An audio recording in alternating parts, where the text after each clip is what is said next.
Hey, Oh, Martina. hello. AJ, how are you? Good, good.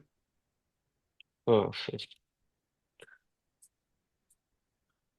I wanted to ask you because, Mm-hmm. I'm in Israel. We Uh-huh. have like alarms every few hours, and I need to go to a Right. shelter. Right. But like, if we're not gonna have luck and we're gonna have an alarm, maybe I can switch with someone. Sure. We'll do that definitely. By the way, how is the situation back home? Okay. It's okay, right? So I was also in Dubai when all of this started, uh, but I basically moved out of it like in a couple of Uh, days. Yeah. you also have there like alarms and safe rooms. So unfortunately, Dubai doesn't have a lot of shelters. In fact, there are like zero shelters. The Uh, only thing you could do is go to your basement. That's it. uh, And there are like ton of high-rise buildings, all like glasses. Like so the place I was living in, it was like three sides glasses. The only place without a glass was the washroom. That's it. Uh, right. So basically I Googled and I was also on the 15th floor. So I Googled, right? As soon as we heard the first interception, which was like just above my building, I Googled where should I be staying in my room. So Google basically said, I'm fucked. Uh, I'm very high. I should be like on the lower floors or surrounded by walls, right? I didn't have any walls in my Look, house. we get used to it. So for you, it was maybe much more dramatic, you know? It was first time in my life where I was at a place and there were like missiles coming in and there were interceptions happening. So very, very But crazy and scary as well. Uh, scary, yeah. So for us, like I have a safe room in my house, like my oh, office you in my know, like house. I in sleep a in house, there, like the kids sleep in there. right? So we don't really changing anything, but it's no school for the kids, so it's like yeah, Hey, tough. Jonathan. Hey, Nick. What's up, Hey, guys? Vince. Good man, good. Just surviving. Hello, Akash. How you doing? Good man, Hey good, guys, good. how's it going? Hello, guys. How you doing? Nice to see you all. The Sorry, homies. How's sounds everybody like doing? you guys are in a. Is it just Jay? You're in a tough situation, or Akash, you're in it as well right now? So I was in Dubai, but I moved to Thailand. So right now I'm in Thailand. Uh, Okay, okay, yeah. I ran away. So I'm in Israel, and after the situation start, everyone fly to Israel. I don't know why, but all the Mm. flights to it's only to Israel. Everyone, all the yeah, so is people, Okay. it? yeah, people like it. So there's like an influx of tourists right now, is what you are saying. No, I'm saying that the government take a lot of airplanes to bring people back home to Israel instead of the opposite, because they Right. want to be with their families, and. Right. So yeah, there's no other flights. I have a conference next month in Sofia, in hmm Bulgaria, and they cancel my flights. And I told I also have a Top Dog event that he canceled hmm in Cyprus. Right. So, yeah.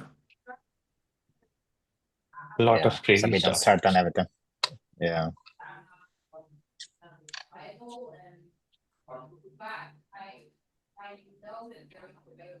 So good. Anyway, We'll if I'm gonna probably have wait for. alarm again, I just gonna leave for 10 minutes and come back. Right. Okay. Right. So I think you are at number 6, right? But we'll adjust accordingly if that happens. Sure. We have like maybe twice a day, not a lot. Twice a day, not a lot. Okay.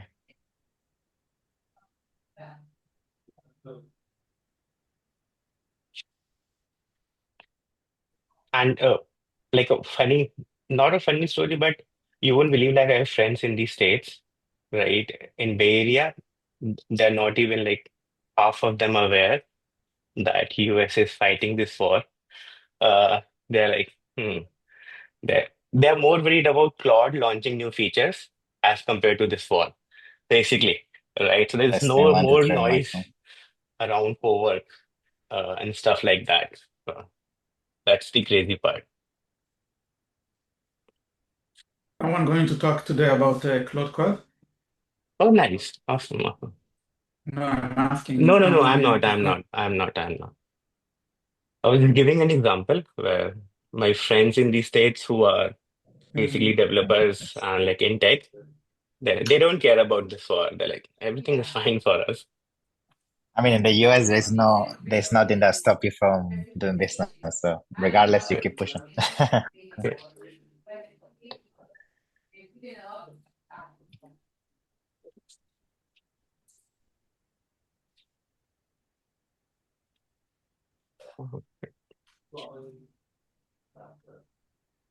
So Jay, you were going to the event in Amazing Day. So is that the one in the Balkans? Which one were you going? The one in Sofia, you Yeah, said. the You were Amazing going to an Days. event, right? The Amazing Days. Okay. I'm going to be in both, but I'm going to speak in the Amazing Days. You going to be Yeah, me there? too. Yeah, I'm gonna be Oh, speaking yeah. there. So So hopefully I can have a flight. I booked a different flight. Let's hope you can have. If not, you can speak twice. cool. Yeah, you send me your slides. I present on your behalf. I send my avatar. Yeah. Yeah. Cool. Perfect. Maybe we'll wait for 1 more minute and then we'll start. Oh, I think. Yes.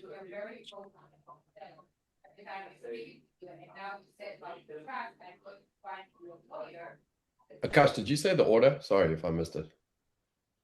I think Pavel did. Uh, just check the email. I think you are next. Okay, cool. No worries. Yeah.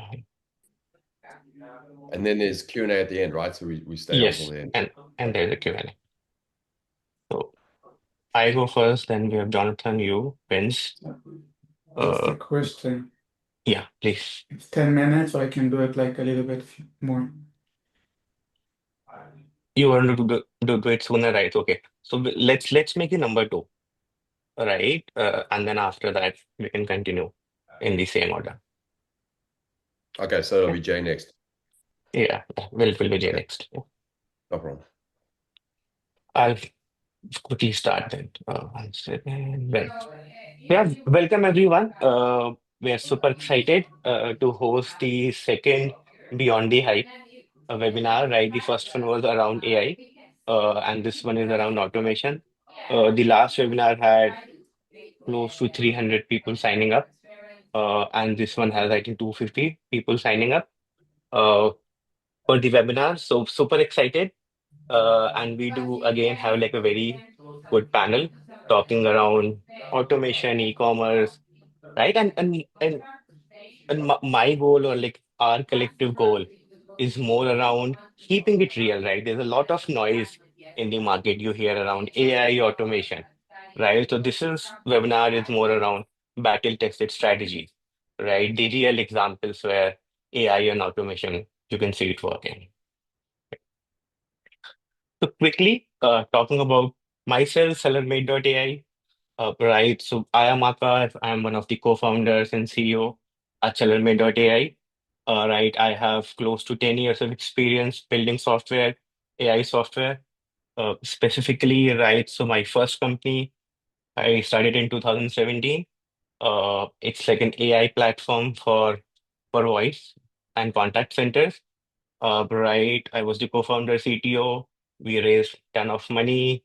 Right now, it's like a 350 member team, enterprise, selling it to large enterprise in these states.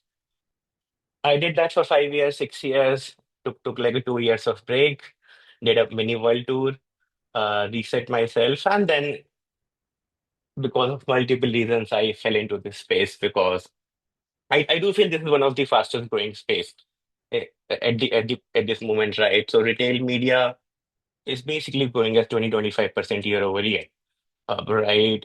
Amazon is ads revenue is around 70 billion. Google does 90 billion, 100 billion, right? So it's catching up, one of the biggest platforms. And still, there are like a lot of things that could be done. It is relatively a little less mature as compared to say Google Meta and other ads platform.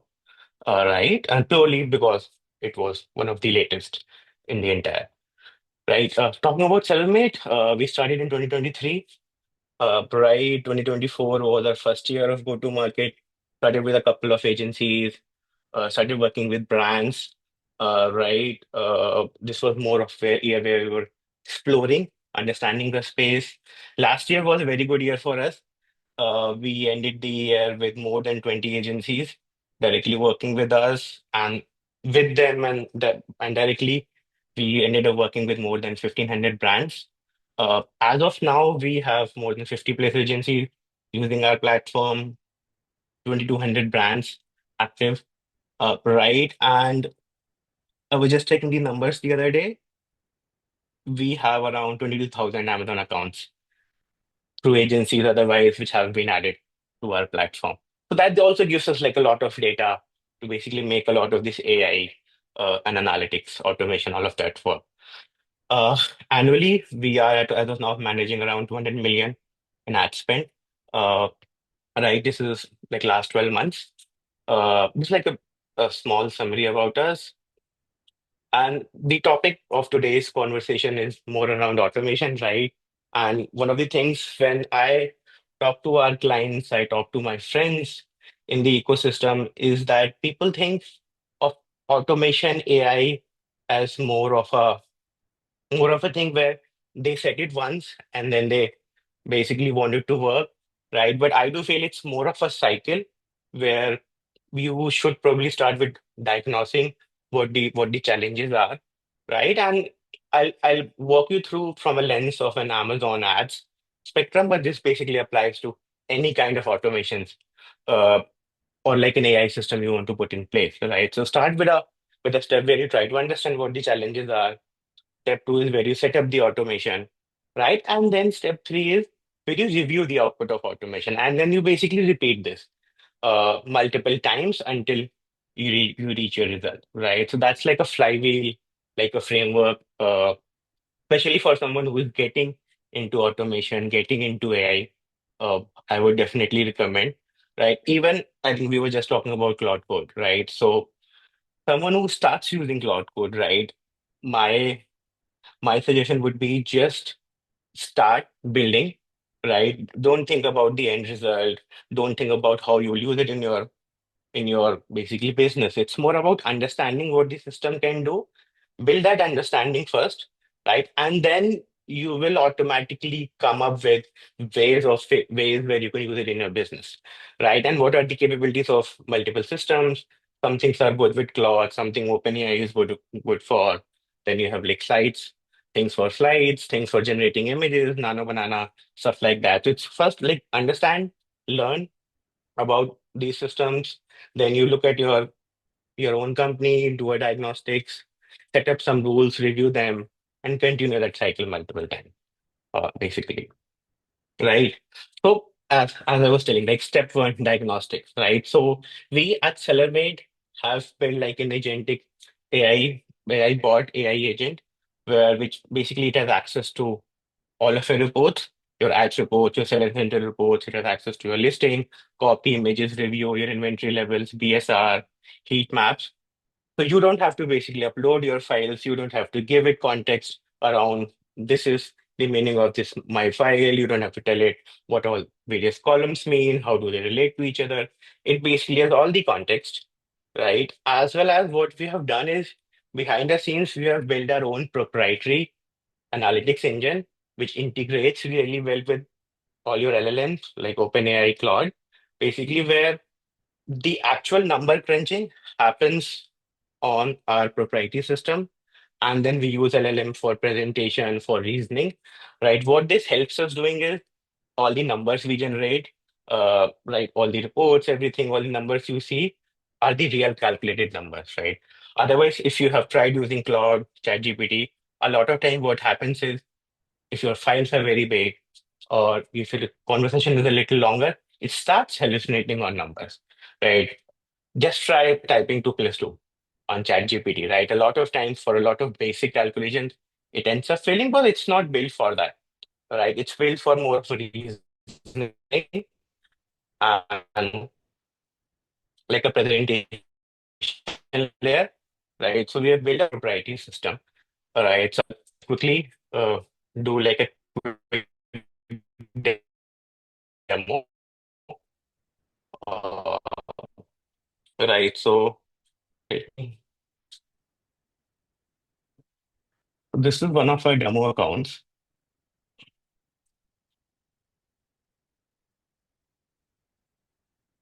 I'll just copy like a very simple prompt, like summarize the story behind my performance change, right? I don't know what's happening with my account. I'll just ask it to just do like an audit of the account. I'll do this in real time. Uh, for you guys, one second. Right? And then I'll let it do its magic. It'll go through all of the reports. It'll do like it takes some time, around 5 to 7 minutes. So what I'll do is you can also pause it. In parallel, you can continue working, uh, look at it. Uh, it'll automatically pop up when it gives you a result. But what I've done is I've already run this query for you, right, and have the result. So I just asked you to do like a performance review of my account, right? So it has automatically gone, looked at all of your reports. It basically summarized all of your numbers, did like a current to last 30 days comparison, and then also gave you like a story of what's happening. All right. So in this specific demo account, there's a spend pullback. All right. Then there's a conversion rate which has gone down. CPC is fine, and the efficiency, right? And what it also does is it creates like a dashboard for you for all of these numbers, uh, right? All of these charts, which also gives you like a visual representation of what's happening in your account with more reasoning, right? So this basically is like could be your step one. This would definitely be used by agencies. We also have like a lot of brands using it, right? So you could be using like any other PPC tool. It's fine. You can use, and on top of that, you can also use the SellerMate AI, our proprietary AI bot, and it does like a lot of analysis for you, right? And this is like one sample query. Uh, you can do okay. Ask it query like analyze my 5 campaigns or run like an RCA why my cost is spiking, right? Or since it has access to your listing, your ads data, you can ask us to look at your listing, look at your best performing keywords, see if there's a mismatch between them. It can do all those sort of crazy stuff, right? So that's like the step one, diagnostics, figuring out what's wrong or what's good in your account, right? Step two would be now basically start like I would say like baby steps where you look at like small pieces of what's happening in your account and start automating some of them, right? So things like you don't want your high performing campaigns to go out of budget, right? So for that you can set up things like a campaign budget automation where okay, if my today's campaign consumption goes above 90%, and it's a good performing campaign. A cost less than 10%, right? I want to increase the budget, right? So you don't want your high performing campaigns to go out of budget. Or do things like, okay, you are about to run out of inventory for some of your products, right? Uh, Set up an automation where it will automatically pause those products, find campaigns, pause those products, and when they come back in stock, you basically reactivate them, right? Custom harvesting, right? Day padding is also, I think, is one of the most underutilized and least understood, which is basically like to look at your pattern throughout the day, right? Usually what happens is your budget resets at 12 in midnight, and then everyone has like a bid rush where, but not a lot of buyers are active at 12, 2, 3 in the night. So you end up spending a lot of dollars where you will not have a lot of buyers. You'll have like wasted ad spend. So instead of that, you can basically reduce your bids in the night, start them, say maybe in the morning, 5, 6, when you actually have people coming in and buying your product, right? So I'll quickly also show you, right? And I can What we also have in SellerMate is basically like a bunch of different techniques where you can automate your kind of explaining your inventory, depending on inventory, your you can pause your products, you can basically uh, or do keyword harvesting, custom harvesting, placement adjustments, budget adjustments, harvesting, all of that. Right. And we also do give like out of box a lot of battle tested templates. So and then we also have an account management team which works with you, understand your goals, and help you set up these set of automations, right? And then I think as I was saying, close this one. The third step would be to audit, right? The review your account as well as review the output of your automation, right? So I think what ends up happening is there's so many things to review. Uh, you either get confused or overwhelmed with the amount of things you have to review every day, every week. So this is like more like a framework we use internally where, say, at a daily level, you should say be looking at your campaign budgets, right, or your stock issues, or maybe at listing, right, listing suppressions. And for that, we have like real-time alerts and automation in our product. All right, as SellerBot can also access your listing and help you with identifying if your listings are getting suppressed. Right. At a weekly level, you should then be looking at changing bits, moving around keywords, search term analysis. And the reason I say weekly is because anything less than weekly, you will not have enough data to make any meaningful uh like may make out anything meaningful out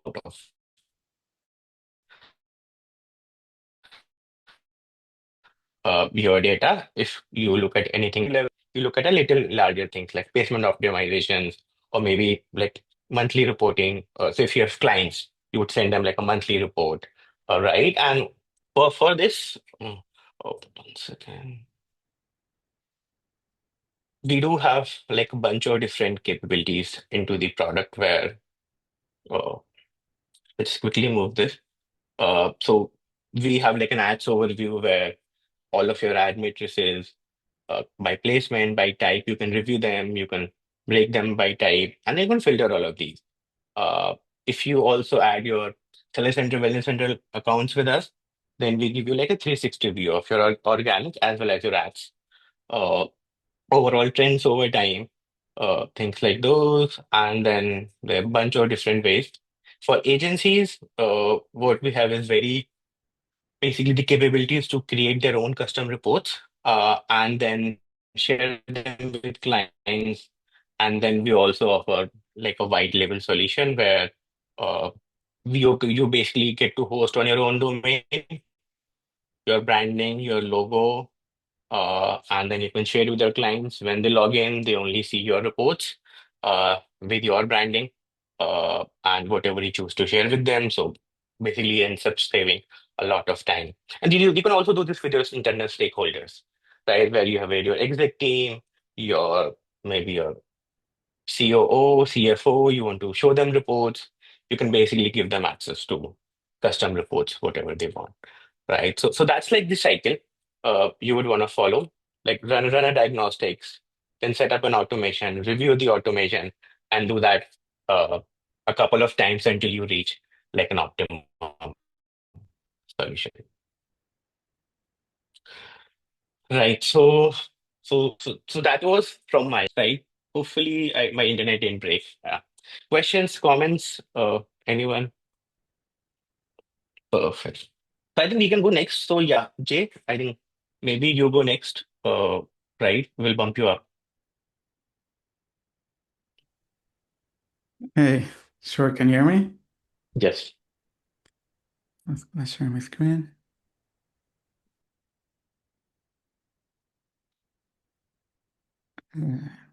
Second.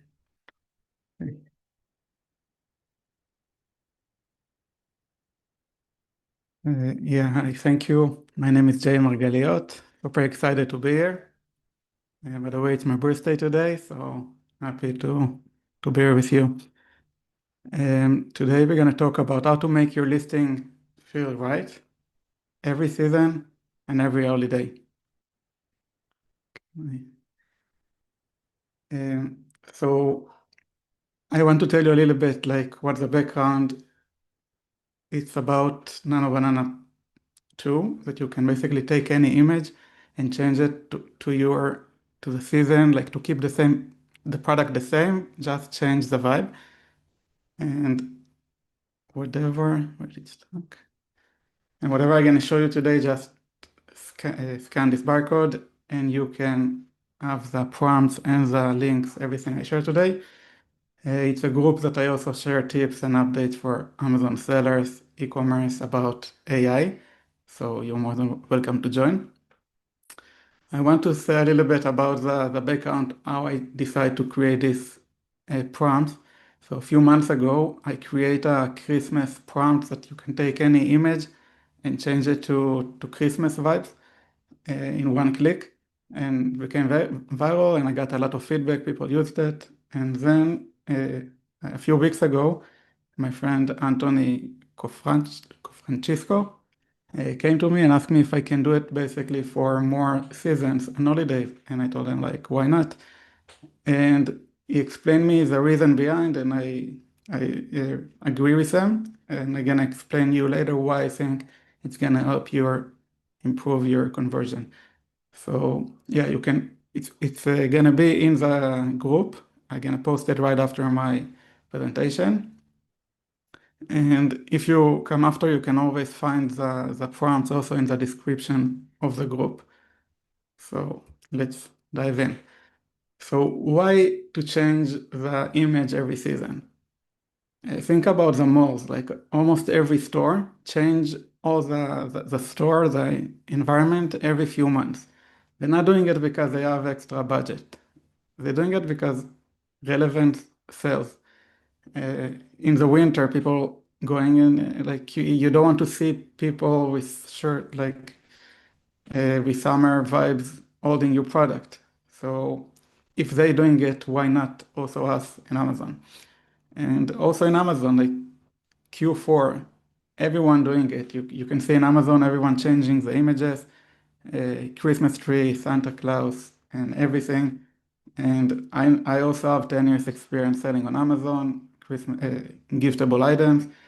And I can say that every year I used to work a month before for these images. I used to pay a lot for my graphic design team.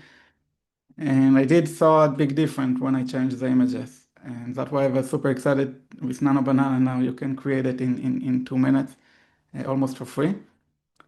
And if it works for Q4, why not? Why to stop there? Like, what about the rest 9 months? Look about this guy. He's sitting in the winter. You can see the snow outside. He's browsing on Amazon, looking to purchase a backpack, and it's not a wintry product.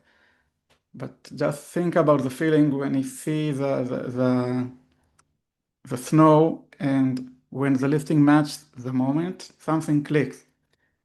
It's maybe not even conscious, like maybe it's subconscious, like you don't know why, but it just feels right. So that's why I create this tool. I used Cloud Code to create it, and I build prompts for every season and holiday. I believe like the season is basically good for almost every product, but if you have giftable items, I would also change it for holidays. That's relevant. And yeah, it's super simple. I'm gonna show you soon how to do it, but you just basically choose the season in the tool. You're gonna copy the prompt together with the image, paste it in Nano Banana, and that's it. In a few minutes, you can have a full listing, change the vibe to the season. So let's see it in action. By the way, I want to say that this prompt, it's mainly I created for lifestyle images, not for main images, not for infographics, that you can also do if you want, but I did it for lifestyle images. You can see a karaoke machine, basically this regular secondary lifestyle image on Amazon, and this image can work for the entire year. Yeah, you can see the outside. everything good. But let's see how we're going to use my prompts to play with it. So this is the tool. And again, you're going to have it in the group. So here you have all the holidays and the seasons. And let's take the spring because soon it's going to be, now it's starting the spring. So over here you have the prompt and you don't even need to read it. You just copy the prompt and open Nano Banana and paste it together with the image. Okay, and click run. So, and that's it. I'm using Google AI Studio because, you can get $300 for free credits, but you can use Gemini, you can use every tool that use Nano Banana, and you can use the prompt, and we can wait to see, but I already created before, so we're not gonna need to wait. It's the same prompt, and that's the results. You can see it's exactly the same product, same image, same people, just different like vibe of spring. The clothes is they change the clothes and add the flowers. It's like small changes that make it feel right. Yeah, and this is what we did now. Of course, every time you can click, if you don't like the results, you can always click here in this star and it's going to run the same prompt again. So, second.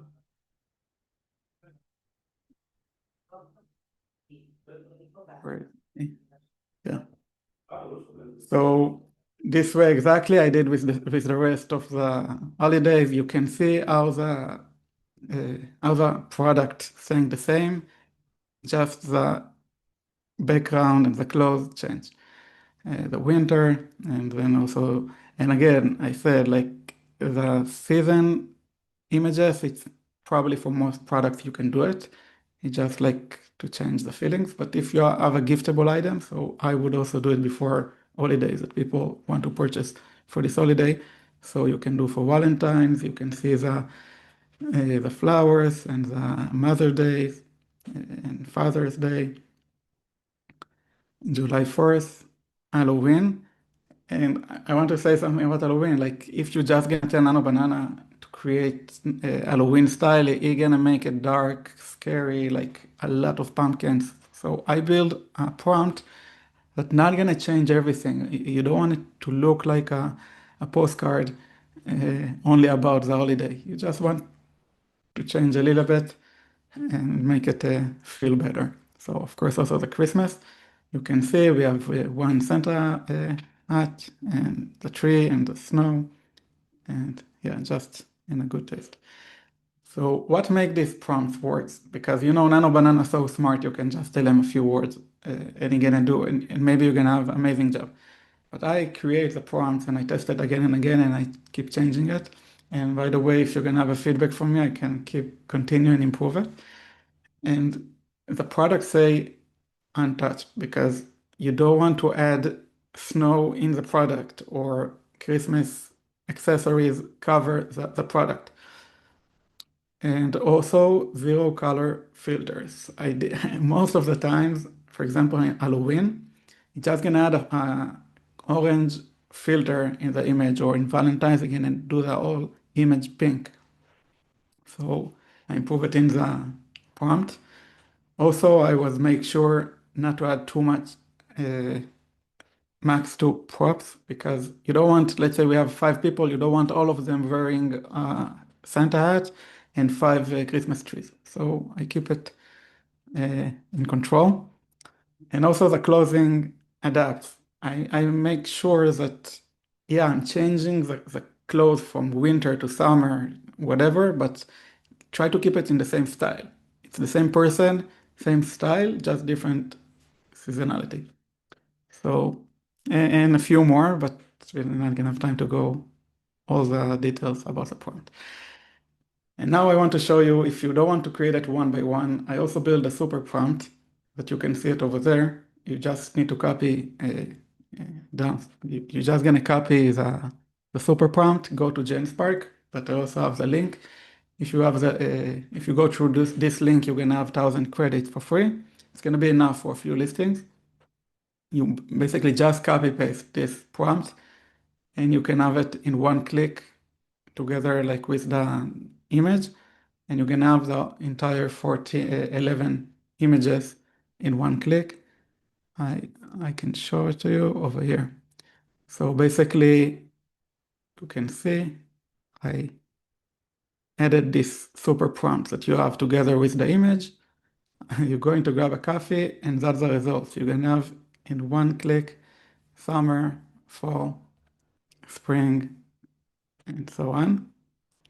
So yeah, it works amazing, and you can also do it in Cloud Code if you connect your API or any other tool.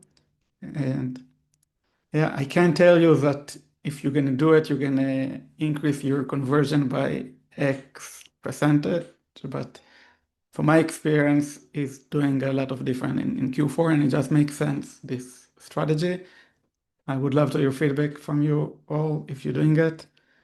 And yeah, I highly recommend. It's just a few minutes, you can do it once a year. You can do it also for the rest of the holidays and season, and then just need to change the images. Highly recommend to do it if you want to have like even a little bit to improve your conversion. So thank you very much, and let me know if you have any feedback. Thanks, Jay. That looks really cool. Right, Thank you. I know like my wife runs like a clothing brand, and she has tried like multiple times try to generate images through Nano Banana, right? Half of the time they end up being not usable. So the ones you have like I saw were like really really nice, and even with like Yeah, complex textures and all of that, like kudos. and again, it's not always gonna work, but if it's not working, just run it the same prompt again and choose Right, the one that you like more. perfect, awesome. Right, thank you so much, and stay safe. Thank you. Just in case, like before the end of the webinar, there's a siren.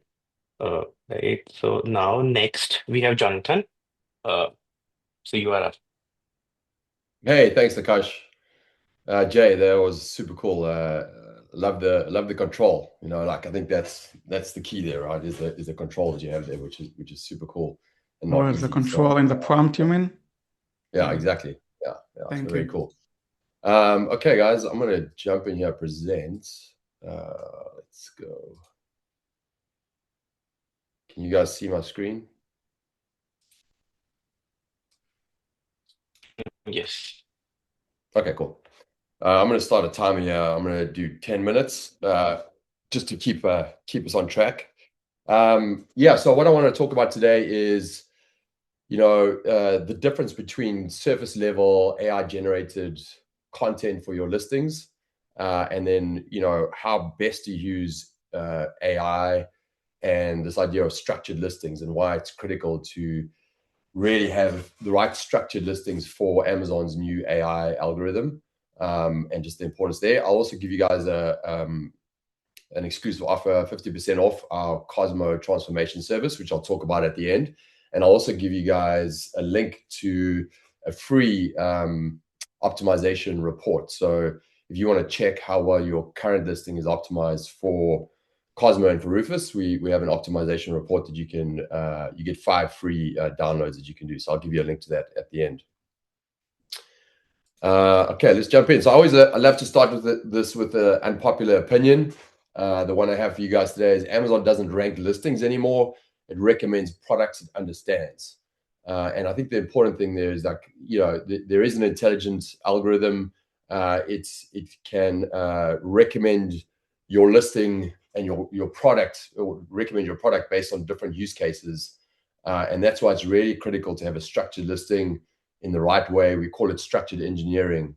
And that gives you your competitive edge, your competitive advantage. And it's not just simply dropping a listing into ChatGPT, and creating a listing. That's going to give you surface level content. So, ZonGuru as a whole, if you don't know us, we have over 20 different tools, but we have a big focus on, for many years now, around content optimization for Amazon's algorithm. We have a big focus right now on how to optimize your content for Cosmo and obviously for Rufus, which is the conversational search, experience on Amazon.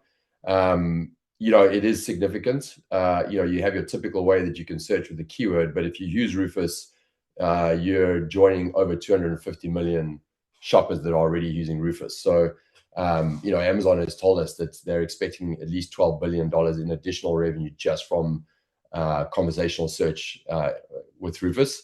That's how I shop now. The quality level of Rufus has increased significantly in the last 6 months because of the intelligent algorithm that it now has. But you can get answers right up front. You can convert without even visiting a PDP. It's much more efficient. And in fact, shoppers that use Rufus are converting at over 60% higher than the typical search funnel because they trust the recommendations that are giving, and they're getting the answers that they want up front, which are important for their decision making on products, right? So if you haven't tried it as a seller, you need to get in there and really start using Rufus and understand how significant it is and all the different use cases you can use to use this intelligent being to help you with your shopping experience. So Amazon has moved away from this kind of keyword matching, and now it has product understanding. So this algorithm is trying to understand, like, as your product, what problem does it solve? Who's it for? When should it be recommended, for all the different pathways that people can now use to find your product? It's no longer just, hey, we have a certain amount of keywords we can enter.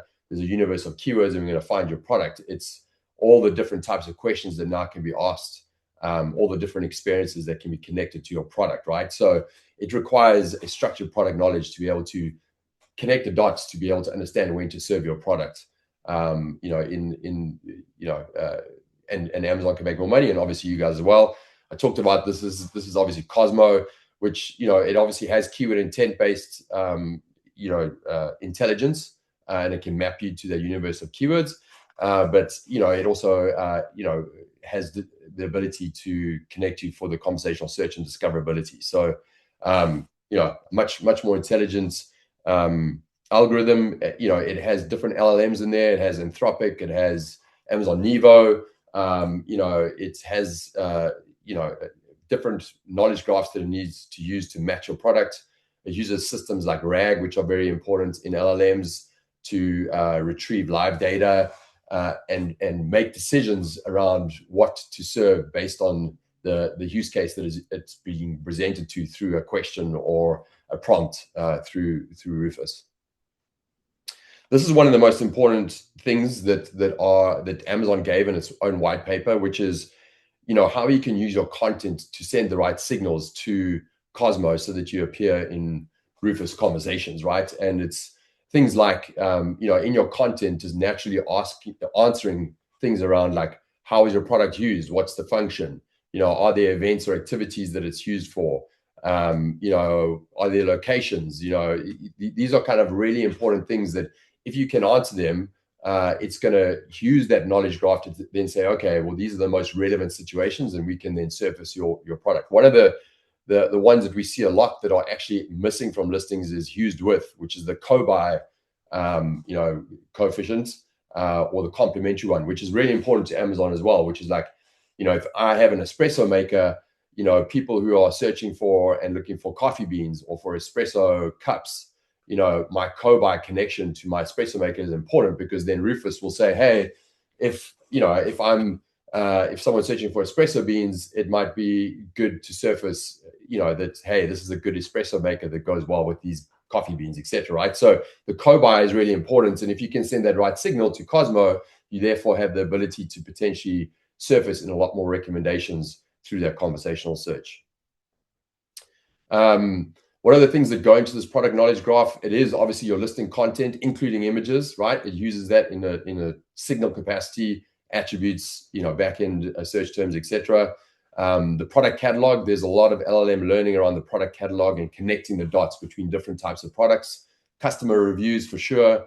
Shopper behavior, so actually looking at your current shopping behavior, that is ingested by the algorithm as well to ensure that it surfaces relevant conversations, and then even down to external publications. So, Amazon wants to be objective in how it does its recommendations. So it doesn't just pull data from Amazon itself, but it actually uses external publication data. So, ensuring that you are being recommended in external publications is good for you as well. Certifications, those kind of things are really critical. And then it does have the system, which it has different LLMs that it can pull in, and it uses RAG, which is a retrieval augmentation process to ensure that it is really making live decisions around what is the most quality recommendation to give. And that's why, when you look at Rufus today, it is much more it is comparable to having a conversation with ChatGPT.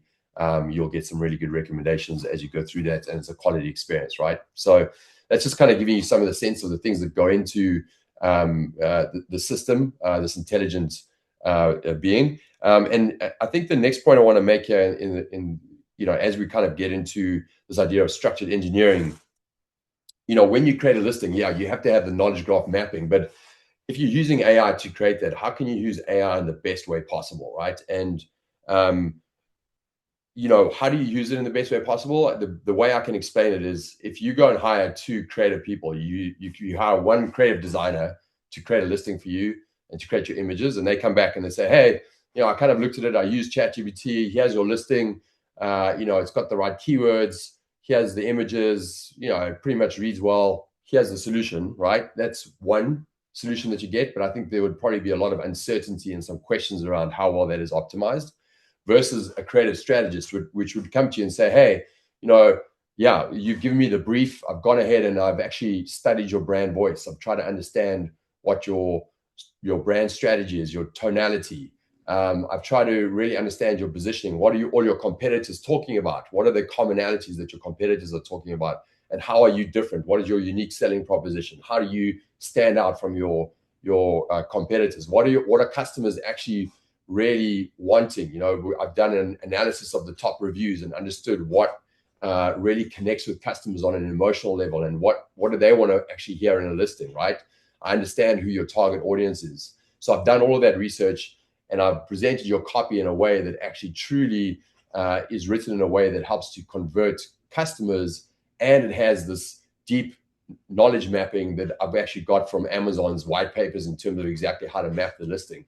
So, this is my final presentation. So, which one will give you the confidence to say, hey, wow, this person's really gone in and done all this deep research and come back and presented a solution with also the reasons why it is so much better. And I think that is a really critical point between how you can use AI today to do in a multi-agentic model, to do all of this deep research, to understand the position, to look at the data and find all the insights, and then present copy and images in a way that truly can help with human conversion, connect emotionally, but also surface you and give the strongest signals for AI visibility. And I think that's the right way to do that, right? And that's the system that we've obviously created internally. We have a Consumer transformation service, so it does all of these things, right? We have a multi-agentic model based on our obviously primary seller data, brand analytics, search query performance data, all the way through to obviously review analysis, doing deep research on your niche, understanding your product truths, your brand strategy, how to stand out. We do all of this work for you so that we surface something that is truly insightful and gives you such a better piece of content and image clarity around how to do all your images, your EBC content, to truly help with human conversion as well as obviously AI visibility.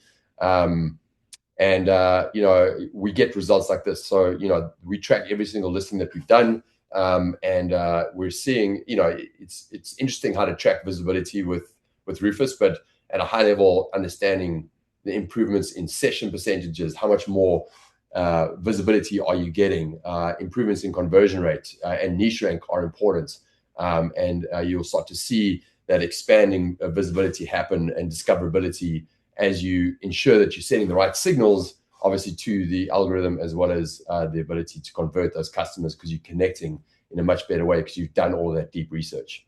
There's a bunch of different tools. The one free tool that I want to give you guys access to is this Cosmo Insights reports readiness score that we give you, and it's pretty simple. You just add in your ASIN, you can generate a report, and in a minute or two you'll get a report back like this, which will not only give you a score in terms of how you are semantically mapped for Cosmo, but also how you covered for Rufus Q&A, but will give you the actual indexing between where you're strong and weak, and then we'll show you based on where you're strong and weak, how to improve your listing. So we'll give you all the feedback and tell you, hey, this is how you should actually improve your content to ensure that you're seeing the right signals and you're matching both for the semantic mapping and the Rufus Q&A. I'll give you a link to that in a second.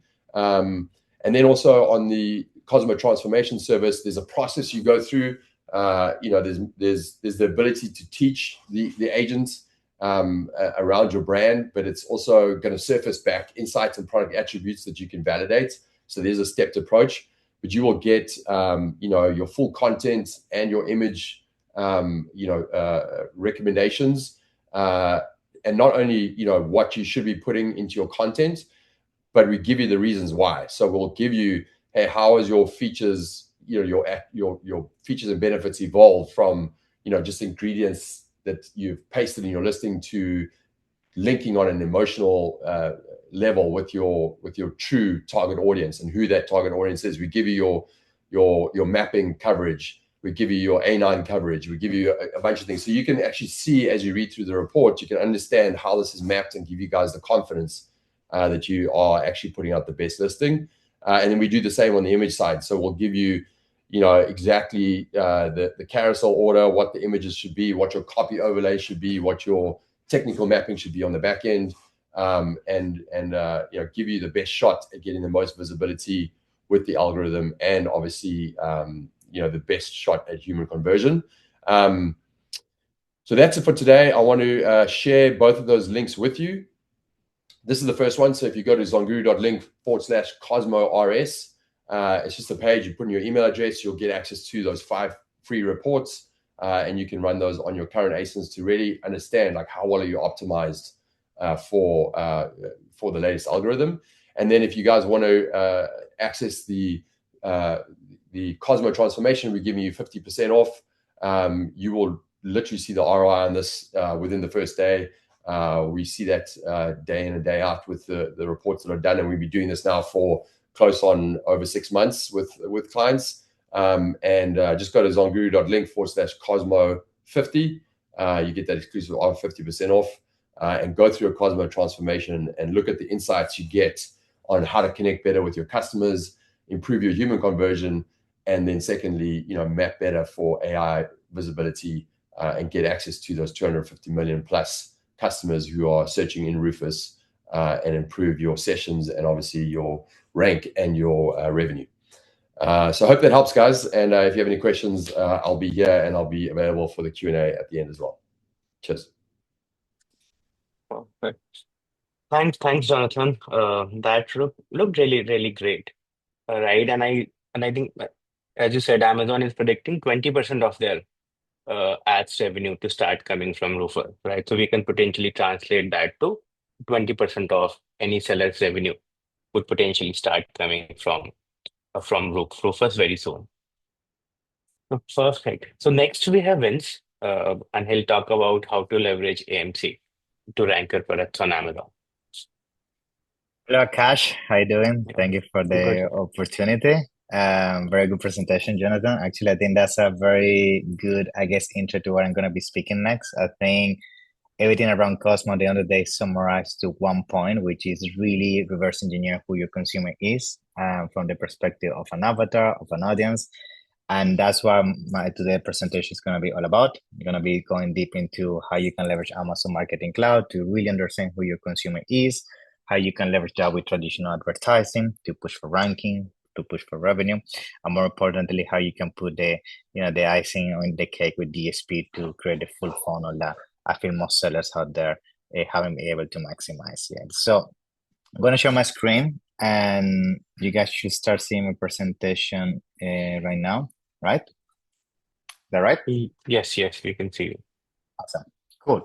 So let me give you a brief introduction about myself. So just to give you a bit of background who I am and why I'm here, kind of giving you some feedback in terms of what is working, what is not working. So my name is Vincenzo Toscano, founder and CEO of Ecomcy. We've been in the space for over 8 years now. So we are full service agency when it comes to Amazon. We also do Walmart and TikTok.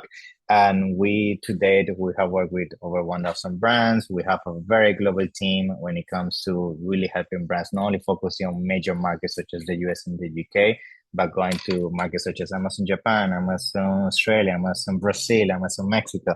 Every single pretty much location where Amazon is, we pretty much have at least a brand there. We got a team of over 85 people right now in-house globally, which helps you all these operations on a daily basis. And just to give you some sense of the size of the company, right now we manage over 150 brands, close to a $500 million in active revenue managed. So we see a lot of things on a daily basis, what works, what doesn't work. And that, of course, is being, one of the reasons why a lot of the things you're going to be learning today are based on, the foundation out of that. And of course, just to give you some more background about myself, in case you're interested, beyond the agency, I also put a lot of value out there on a daily basis on LinkedIn, social media. I have a podcast called the Ecommerce Lab Podcast, where I have actually had a lot of the faces you're seeing today on today's webinar. So feel free to check it out. And other than that, we were ready to dive into the topic. So I guess the first thing is understanding where advertising is heading. This is very important because I feel the way most Amazon sellers are doing advertising today is going to become obsolete pretty fast. And the reason is because most Amazon sellers, the way they're running the advertising is based from a keyword point of view. And that's it. It ends there. They are not really going beyond understanding who is my consumer, in terms of, the lifestyle, their gender, where do they live, how much money they spend. And that's the foundation of what customer is being built on. I mean, that's what Rufus is about. They really want to make sure that every single time you jump on the platform, it's fully tailored to who you are as a consumer. And that's where advertising is also heading. We're already even seeing how some of the ads that you're running from sponsor ads are starting to show within Rufus itself. So Amazon is already giving the signals that that's where it's heading. And the reason why it's also this very important to comprehend is not only because that's where Amazon is heading in terms of advertising, is because doing sponsor ads on its own is not enough anymore. The main reason is how competitive it's getting. If you purely focus your PPC right now on keywords and you don't filter that out with Amazon Marketing Cloud, what is going to happen is you're going to keep getting wasted clicks and essentially engagement for people that most likely don't even want your product in the first place. I always make this example that's very easy to visualize. Let's say you're selling a water bottle, but you specifically have made a water bottle that's made for people to do hiking. If you go and run PPC campaigns on the keyword water bottle, most likely you're going to burn most of your budget, right? Only making sure the ad when somebody's typing water bottle is shown to the persona, in this case, the avatar that has shown interest on engagement behavior when it comes to hiking. So that's why Amazon Marketing Cloud adds the extra layer. It makes sure that your ads only engage with the consumer when the prediction of how potentially they might engage with your niche is actually as close as possible, right? The other thing is the reach. With traditional advertising, we start to see a lot of saturation because a lot of people is going for the same 10 and 20 keywords that most products only have. So now what is happening is that people is essentially driving the price to the bottom. Everybody's increasing their CPC. And you find yourself in a situation that unless you have something very unique, you don't really have a lot of ways to compete against your competition. But that's where Amazon Marketing Cloud can add the extra layer, because now you can be very clever, see where in which placement and which location, not only in Amazon, but of Amazon as well, with things such as DSP. You can essentially find those hidden gems that most likely your competition is not finding, because the only thing they're doing is focusing on exact match on the top 10, 20 keywords, and that's it. And more importantly, is tailoring how you're doing this targeting. The amazing thing that you can now do with Amazon Marketing Cloud is dynamically adjust your bid. So now you can say, I only want to bid X amount of dollar amount, only when the persona typing this keyword is essentially matching historically what is actually the avatar that's the best fit for my brand. So the game is completely changing now. It's right now focusing on people that's only typing the keyword. Is how do I make sure my ads show for the people actually behave as I know needs to behave to buy my product. Now, How do you bring essentially DSP to the mix? And just to give you a more deeper understanding what Amazon Marketing Cloud is. Amazon Marketing Cloud, for those that have never heard of it, is essentially a data room. What allows you to do is really reverse engineer from top of the funnel to bottom of the funnel who your consumer is. Things such as how many touch points, how frequently they buy, where at the base, what is the gender, how much money they make, the lifestyle, level of education, which TV show they watch. It can get very creepy. Like you can find out everything about your consumers, but at the same time, it's a really hidden kind of tool that you can leverage against your competition. Because I tell you, on a daily basis, we audit a lot of brands. And I would say out of all the brands that we audit, maybe only 5% doesn't. Imagine, out of 100 brands that we audit, only 5 to 10 brands max use Amazon Marketing Cloud. So it's such a hidden gem that a lot of people are still not using it. And DSP, of course, the reason why it comes into the mix is you're going to find that with Amazon Marketing Cloud, sometimes essentially what is going to happen is you start identifying behaviors that go beyond Amazon, right? People that maybe need more time to think about the product. They don't only will buy because of an engagement with sponsor ads. They also need to see your product off Amazon because maybe it's a high ticket price point or things that need more kind of consideration phase. And that's where DSP bridge that gap and make sure that you essentially follow people to a place where competition most likely is not following them. Right? Now, when it comes to essential Amazon Marketing Cloud, most of you should have access already. So it's essentially within your PPC console, you go within the measurement and report tab, you're going to see Amazon Marketing Cloud. You just need to agree to terms and condition and you go in. The good thing is Amazon has made it very easy now for people to start playing with it. It already has some templates. It gives you some kind of starting points to start with. But really where you get the most out of it is on the query editor, right? At the top, you see what it says query editor. That's where if you have somebody that really understands how to play with queries essentially is kind of prompting. You prompt with the system and say, if somebody has made a purchase and they have engaged in the last 30 days and they haven't bought again in 30 days, create an audience out of that, right? But the thing is with queries, you can get very, very detailed to the point that you know exactly where the consumer is more likely to buy from you. And at that point, it just putting more money behind the rocket, right? You already know where the rocket is going to land. You just essentially maximizing your success based on historical data. So that's what we're trying to do with Amazon Marketing Cloud. Now, some of the things that you can do, which I love, is essentially first identifying some signals. So signals means identifying what are usually the touch points that people have to see to buy your product. Maybe they have to see a sponsor a product campaign. They have to see an organic campaign. They have to sometimes, this sometimes happen. They have to have enough comparison to some of your competitors to see that you're the best one. So you need to understand what is their journey, because over time, and I'm going to show you some reports, once you maximize what the journey really is, you can then double down on that. And then the third point is custom audiences. Once you identify what works and what doesn't work, it's essentially amplifying out of that. You create an audience. An audience is a set of consumers that essentially resembles a repetitive behavior, and you can amplify that through either sponsor ads or DSP if you want to go beyond Amazon and essentially capture the full funnel experience, right?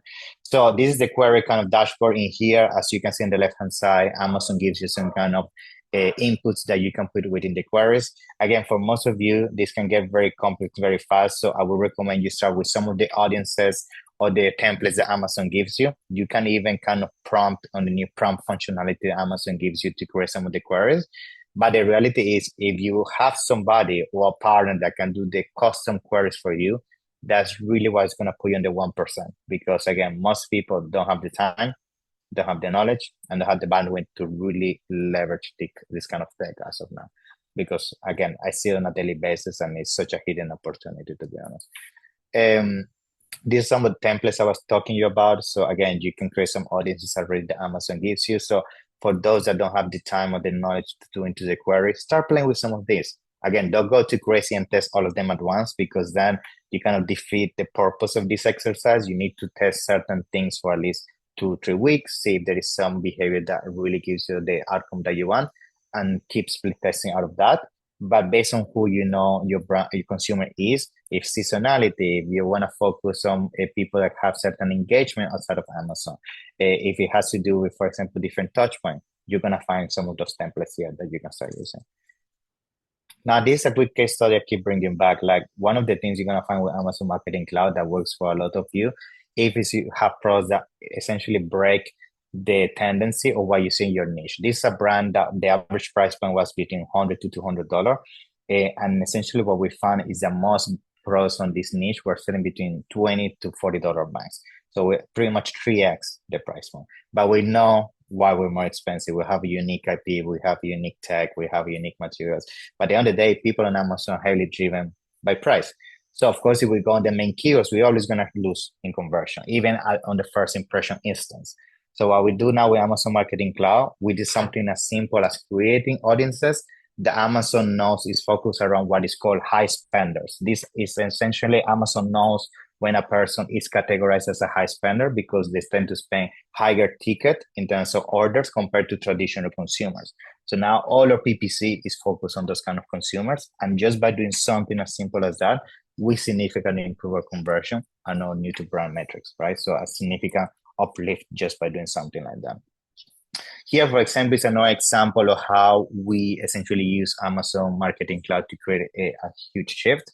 In this campaign, this brand was not using essentially Amazon Marketing Cloud. They were just using traditional exact match campaigns. And by only adding essentially a Amazon Marketing Cloud audience, which focuses on people who have high interest and people has re-engaged in the past with their brand, we drove essentially the ACOS, as you can see, from pretty much close to 100% to essentially a 50%. So almost a 50% reduction only by start adding essentially what is called, bedding into Amazon Marketing Cloud. So again, this is some quick examples of how you can really bring essentially this extra layer.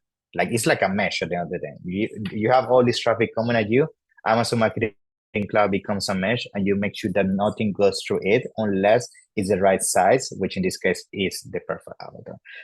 Now, something I also like about Amazon Marketing Cloud is everything around essentially the frequency of when things happen, seasonality effects, and cross-selling.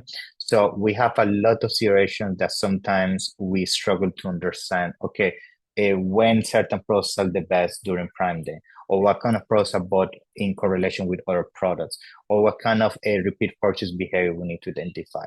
All of that, Amazon Marketing Cloud gives you the answer. And rather than you having to figure out, which is the case for most Amazon sellers when these events come along, now you have data based on historical data, which, by the way, even if you have never used Amazon Marketing Cloud, you can go back up to 2 years. That means if you activate it today, you can learn everything that happened 2 years ago and leverage for things that are going to happen in the year ahead. So you're not starting from zero, right? So that means Amazon Marketing Cloud doesn't require you for you to do anything for start recording data. It's already doing it in the backend. And also you don't have to have any minimum spend. You can even start doing it from day one as a new seller. Now, how does DSP comes into the picture to start bringing all these full circle, and how it's going to help you with ranking, revenue, and everything? The thing that you're going to find, as I already gave you the introduction, when you start implementing Amazon Marketing Cloud and you start filtering out your sponsor ads campaign, it's going to reach a point that you're going to reach plateau, because that's the reality. You are going to reach plateau in the amount of reach you get in terms of that unique avatar. And that's where omnichannel comes into the picture, because then you start tapping into consumers that wouldn't find you otherwise. That's what DSP does. It finds people across other platforms such as Twitch, such as Amazon Prime TV, a newspaper that Amazon owns, publishers. I'm sure you guys have seen when browsing around these banners, these videos that show outside of Amazon. That's what DSP is. And the good thing is, if you have a good creative team, you can be very tailored with what they see. And more importantly, you get access to 1P data. Amazon now sells you 1P data from retailers, different third-party kind of operators. And let's say you want to know what a competitor is doing off Amazon, you can extract that data, create an audience, and retarget them with DSP, for example. Now, full funnel, to start bringing this full circle and start summarizing, like, of course, a lot of you are stuck in conversion bottom of the funnel. That's where DSP essentially will bring the awareness that a lot of you don't have, and the touch point that you're not really achieving with traditional advertising. Amazon Marketing Cloud is creating essentially the bridge between both, because now you're going to know who is having engagement at awareness level, but who hasn't bought, or in the inverse, who has bought from you, but who hasn't had enough awareness to keep being your consumer. So as you can see, it becomes a two-way kind of communication, and Amazon Marketing Cloud becomes your knowledge base to make sure this consistently can be scaled moving forward, right? This is what all the $10+ million brands are doing. Like, that's why they keep increasing, at least the ones that work with us on a consistent basis, because it's reaching a point that they have so much knowledge of who the consumer is that every single time they spend a dollar, the probability of that dollar being a good return investment is very high compared to a traditional seller that's only doing exact match campaigns without filtering based on audience. This is another quick example of an apparel brand. I keep bringing this up because this brand was having a struggle on Amazon. They could never win with traditional advertising because of the price war on Amazon, how cheap some of the Chinese sellers were. What did we do? We use DSP to leverage the touch points of traditional ads on organic, and we follow people outside of Amazon and people that we know are high spenders and tend to usually spend $100 to $200 for a jacket compared to the $20 jacket they can find on Amazon. And we convert them to DSP because especially when you do DSP outside of Amazon, what is the benefit? They cannot compare you against other competitors. It's outside the Amazon kind of bubble where they can compare you with other people, right? And conversion tends to be higher.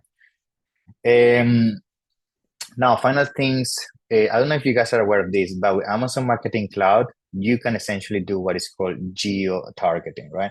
This is something that's been very kind of a secret kind of sauce for a lot of the things that we do, because we have found that usually advertising behaves different in different states. So a quick example I always bring on when I talk about these topics, we have a very big brand, they do close to $50 million. And the thing that they have is they have very big retail locations in Florida and New York and LA. And what we start to identify is that when we're doing DSP, we're not localizing to Amazon Marketing Cloud where the location of these people were. And by just localizing now to New York, Florida, and LA, because these people see the product on the shops, on the TV, where they're very strong on those states, we managed to significantly maximize the performance, right? That's another case study I keep bringing. Like, you can now localize your PPC based on where you know your PPC behaves the best, right? And of course, get insights in terms of who they are.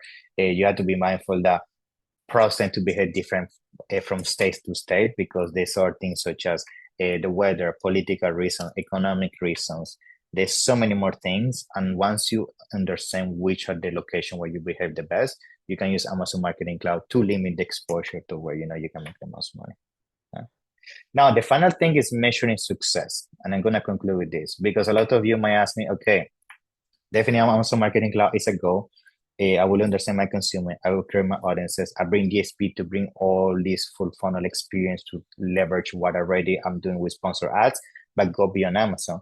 But how do I measure success? The only way for you to measure success, guys, is with new to brand, right? Because the thing is, if you don't focus on essentially bringing new consumers to the table, you are losing because Amazon Marketing Cloud and DSP, if you only focus on retargeting, you might as well do that with sponsored display and not have the whole headache of going deeper into all the complexity that this brings to the table.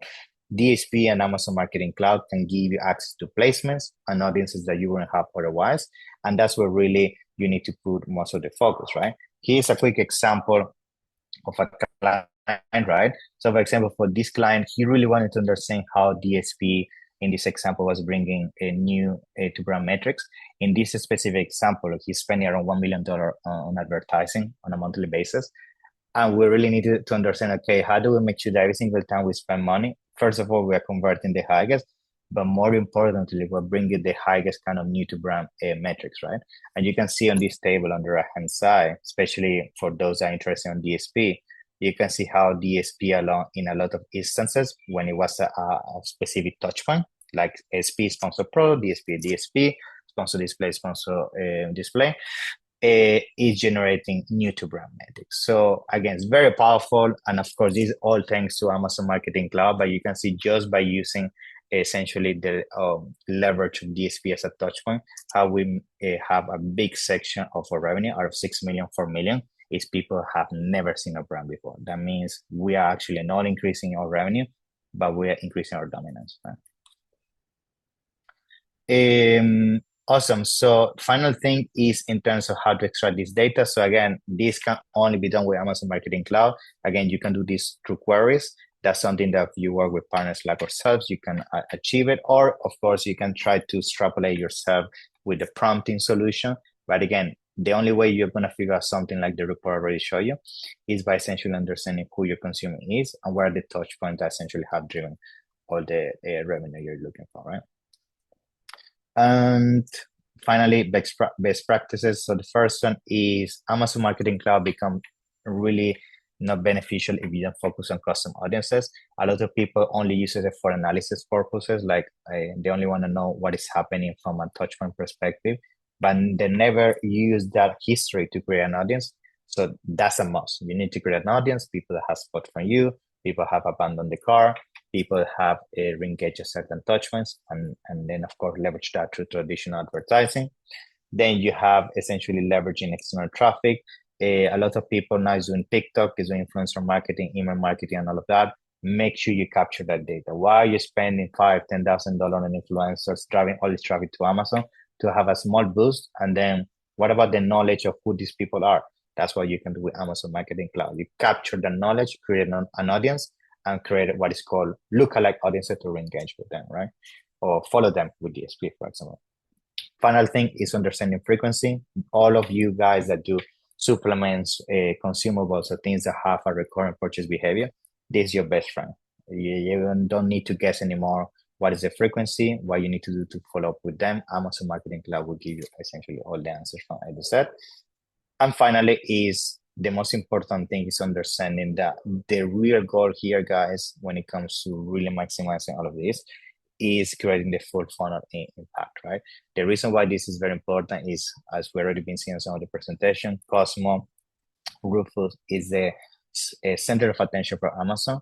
And if you actually understand what Rufus goes in terms of what is the long-term plan for Amazon, it's really reverse engineering the whole funnel experience. Who you are, what you buy, where you are, how much money you spend, how you engage. And then essentially that's going to be replicated on advertising tools, which we're already seeing with Amazon Marketing Cloud.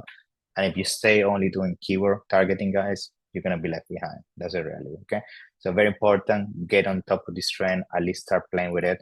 And hopefully that's going to make sure you don't miss out on that. So that's it from me, guys. Thank you so much. Feel free to scan the QR code in here where we can help you, figure out how to implement everything around Amazon Marketing Cloud, DSP, figure out if it's a good fit or not for you, and more importantly, make sure it's done correctly. So that's it from me, Akash. Thank you. Thank you. Thanks, Vince, for that very detailed presentation. Next we have Nenad, if I'm pronouncing your name right. Yes. Yeah, that is good. You can hear me, right? Yes, I can hear you. Awesome. So I hope you guys can see my screen as well, right?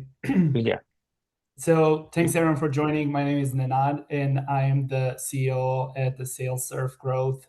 We are an Amazon focusing agency that has been working with DTC brands from founder-led small businesses to like enterprise level clients. We do provide a full service account management and position ourselves as your strategic partner on Amazon. Just a quick note, I know that initially one of my colleagues was set up to talk today, but she was not able to step in. So hopefully I'll do as good as she would. My topic today is not going to be as sexy as everyone's else here. I have to be honest. I know that, but it will definitely complement all these topics. What I want to talk about today is something I think a lot of Amazon brands are feeling right now. AI is everywhere. Automation is everywhere, and yet most brands still feel that growth is not that easier. So in most cases, it actually feels a little bit more chaotic. So that's why, because AI can absolutely make a business faster, but does not automatically make business better. So Amazon, especially, speed without a structure usually just mean you burn budget faster, create more operational stress, and scale problems that are already there. So my angle today is going to be very simple. Beyond automation, what actually helps a brand scale on Amazon is the system quality. So AI does matter, but only if it's sitting on a very strong commercial and operational foundation. So I'm going to walk you through like 4 different ideas here. The first one is AI is a multiplier and not a strategy of why Amazon is different than other e-commerce marketplaces. What are the core systems that actually drive your scalable growth? And then just moving forward, the real mode we're seeing is the alignment across media, conversion, inventory, and margin. So the key message I want you to leave today with is that business do not win on Amazon because they use more tools. They win because they build better systems and they use AI to make those systems work harder. So I have, like, as I mentioned, these 4 ideas are kind of 4 major pillars of my conversation today. And now let's start with the biggest misconception in the market, right? A lot of people are treating AI as if it is a strategy. It is not. It's an execution layer. It helps you move faster. It helps you process more information. It helps your team produce more content, right, and do it faster.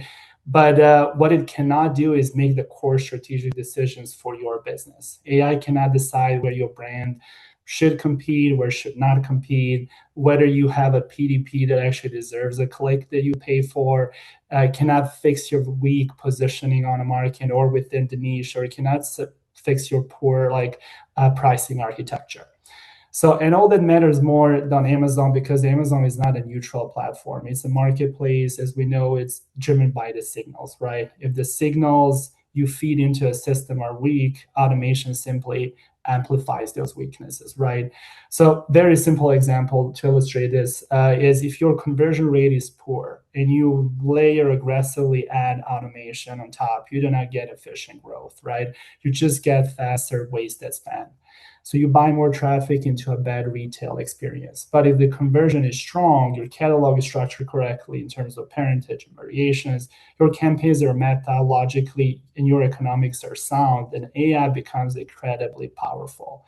Now it is a multiplying a system that actually works. So the frame that I want to set here is automation improves execution, but strategy determines whether that execution actually creates that value for you, right? That'll be pillar number 1. Pillar number 2, why this matters even more on Amazon right now. Amazon is its own operating system. We all know that we live and breathe Amazon every day, right? It has its own incentives, its own feedback loops, how the data is, what data is available, and what is actually the definition of success on Amazon, right? So I feel in 2026, this gap gets even wider because AI becomes more accessible to everyone. The tools get cheaper, easier, and they become more embedded in everyday workflow. So what actually matters more on Amazon? The first one, the rules are reshaping the product discovery. Customers are more increasingly being guided by structure, marketplace signals, category context, price position, review quality, inventory availability, your past purchase.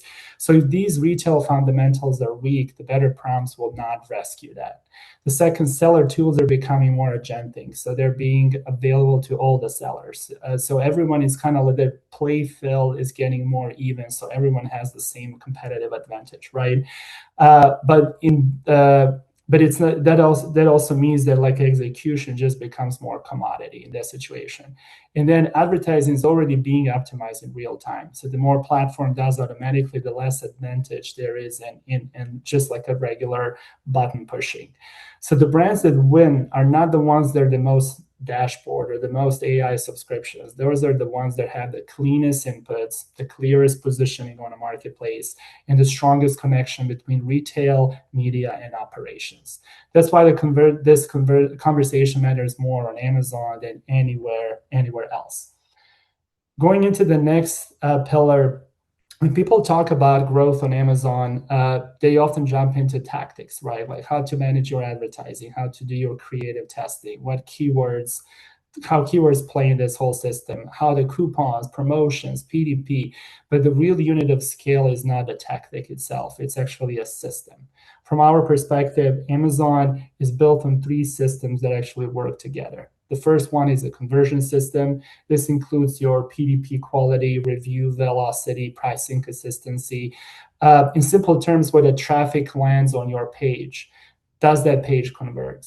Does that offer make sense? Do the customer trust the product enough to buy it right away? The second one is demand systems. This is how the qualified traffic is created and generated over time. It includes sponsors ads, brand search growth, external traffic, keyword authority, and how demand compounds over the time rather than resets every month. The third one is operational system. This is the part of a lot of brands underweight until it actually hurts them. So inventory stability, proper forecasting, contribution margin, replenishment issues. If one of these systems break, the other two become expensive more quickly. If conversion is weak, demands get expensive. If operations are unstable, demand cannot scale efficiently. If pricing is inconsistent, conversion and margin both suffer. So the real job is not to optimize isolated systems, right? The real job is to build a marketplace system where these three engines just like reinforce itself. So I think it's really important to like do a quick dive on these three systems and just go over a level some very important insights here. So the first one is conversion. I like to say conversion is the governor on ad efficiency. So that efficiency is not in campaign setting, but it's actually in retail experience after that click happens. So a common mistake is assuming media can compensate for the weak product pages, right? On Amazon, on Amazon, your product listing is doing several jobs at once, right? It has to stop the scroll. It justify the price, communicate trust, and to make the customer feel confident to actually buy the product immediately. So as we all know, when it comes to conversion, what are the areas that we will look at? It's your hero image, mobile readability, your value proposition, your price logic, review profile, social credibility, right? A+ content, pricing, promotion structure, and the clarity of who you are as a brand. So when I say that conversion is the governor on ad efficiency, I mean this: retail readiness actually sets the ceiling for ad efficiency. So before founder actually asked how do I get more traffic, the conversation should be, have I built a page that actually deserves more traffic? So what I'm doing actually makes sense, right? The second system is demand, and demand is not just the PPC, right? I feel like this is the area where a lot of smaller brands just leave opportunity on the table. Many brands treat Amazon, it's basically synonymous for like PPC, right? I put more money in PPC and I'm going to create more demand. I think a healthier way to look into this will be in 4 different stages. So the first one is capture the demand that already exists on Amazon, right? This is our sponsored product brands, sponsored product campaigns, branded traffic, non-branded search, and competitor conquesting whenever that is possible, targeting competitors, right? The second one is measure all this accurately. That means understanding attribution on each of these levels, right? Having a clear idea how the off Amazon traffic is impacting your business, how on Amazon traffic is impacting your business. Then compound the signal strength, right? This is where strong demand system really work. This is not just immediate sales. The goal is to generate repeatable marketing signals, stronger keyword authority, more brand search, better rank retention, and better conversion loops. And then as a result of all this will be to lower your cost of growth over time. So the upgrade advantage is not simply more ads. It's creating a cleaner measurement spine between all these different signals and see how in the long term you actually driving more traffic with less investment. System number 3, I want to say, in my opinion, is one of the most important ones. And this is where a lot of AI conversation becomes a little bit too abstract, right? AI can absolutely help in this area. You can improve forecasting, you can flag risks that might happen earlier, you can support replenishment planning. But operation is also a system where the reality wins, right? If inventory is unstable, AI cannot help you there, right? If the margin structure is broken, if you don't see profitability on Amazon, AI can now help you with that. If compliance exposure is high, if you have a listing deactivations, AI cannot talk Amazon into a different policy. So if your catalog is messy, if your parentage and your variations are not aligned properly, automation simply can make this messy system even more troubled. So AI can support operations, but it cannot replace operating discipline. So on Amazon, the discipline is part of your growth engine, not just a support function. So the last pillar that I have here is just a little operator scorecard, right? if you ask yourself what systems, what parts of my business I should automate it, what can I get out of AI to really help me with my growth, right? So you can look at these 5 indicators: your conversion rate, your contribution margin, your weeks of cover inventory, review velocity, organic rank stability. So the message here is very simple. Before you scale, stabilize these systems first. If these indicators are unstable, if one of the 2 or even 2 or 3 of them are unstable, automation usually just going to create more mess within your business than it will actually help. So for I want to close on like a broader like strategic point. AI is going to become the standard, and I think it already is, right? More brands will use the same tools. More agencies will say, "Oh, we are AI enabled," right? That means optimization by itself is just going to become a commodity and accessible to everyone. So what becomes the most important in this situation is alignment. The brands that win will not be the ones with the most tools and most subscription. They will be the ones that have a unified system that works really well. That is the mode in this situation, because on Amazon, success is rarely a single breakthrough, which can happen in some viral moments or brands that have a very strong presence outside of Amazon. It's usually a result of a simple systems working together consistently enough that marketplace actually works for you. So my closing thought here is, in AI-driven marketplace, your edge is not access to automation. Your edge is the quality of the system that this new automation will actually amplify. So that's why the topic that I wanted to share today was how do we go beyond automation, and what do we see that actually brings the real growth in this new model or marketplace. So thank you for your attention. I wanted to speed up because I understand that we are like closing to the end of the seminar. There's a few more speakers. If you want to engage, if you want to get in touch and chat about anything Amazon related, feel free to send an email. I'd be more than happy to schedule a meeting and have a good conversation about it. I appreciate everyone's attention again. Thank you. Thanks, Nenad. So as you said, we have like 2 more speakers. I think we should just quickly go to the next one. Nick, you are up next. And then we have Monte Desai. Awesome. Well, I appreciate you guys. My name's Nik Hall. I ran a multiple 8-figure brand, sold the business about 2.5 years ago. We were in the gummy vitamin space, so super competitive space. So we know high cost per clicks and having to convert super high. After I sold the business, I started an Amazon agency helping high growth CPG brands. So I know that we're pulling up on the end of the time. So what I'm gonna try to do is I'm gonna try to give you guys as much value per minute as possible. Make this super quick and super valuable. So I'm gonna just share my screen here. And